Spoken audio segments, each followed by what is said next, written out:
Le premier qui va être d'essayer d'avoir une meilleure synergie, une meilleure communication entre les différents comités de l'ASFA, puisqu'actuellement, plus de 150 personnes travaillent dans ces différents comités. Et par définition, c'est des professionnels qui travaillent dans toute la France, donc ce n'est pas toujours simple de pouvoir bien transmettre les informations entre les comités, avec le conseil d'administration et le bureau de l'ASFA. Donc ça, c'est déjà un premier point. Et on va commencer par une réunion probablement annuelle de l'ensemble des présidents des comités et commissions et des groupes de travail pour améliorer cette communication interne.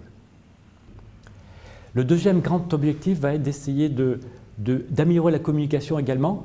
Dans le premier temps, c'était entre les comités de l'ASFAR et les groupes. Là, c'est d'améliorer la communication avec les institutionnels, l'HAS bien sûr, mais également la DGOS, la DGS, la Caisse d'assurance maladie, pour essayer d'avoir également une action la plus proche possible des décisions de nos politiques et d'avoir également une action synergique entre les anesthésistes réanimateurs et les demandes des politiques.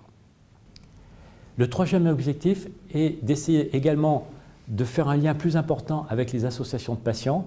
Mon prédécesseur, le professeur Dan Benabou, avait déjà essayé de lancer des actions de ce type-là. Ce n'est pas encore complètement dans la culture médicale, mais on voudrait que la Société française d'anesthésie et réanimation soit une des premières sociétés à vraiment être en interface avec les associations de patients.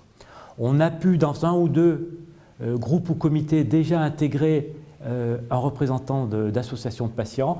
On va également le faire dans une réunion, les rencontres en réanimation en fin d'année, où on aura la présence dans des exposés d'un représentant des associations de patients.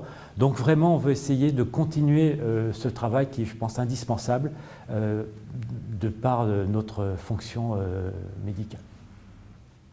Le quatrième objectif est de rendre la direction administrative plus professionnelle dans son fonctionnement. Pour ça, on va changer notre gestion de la base de nos adhérents. On va également avoir un nouveau site web plus interactif avec nos adhérents.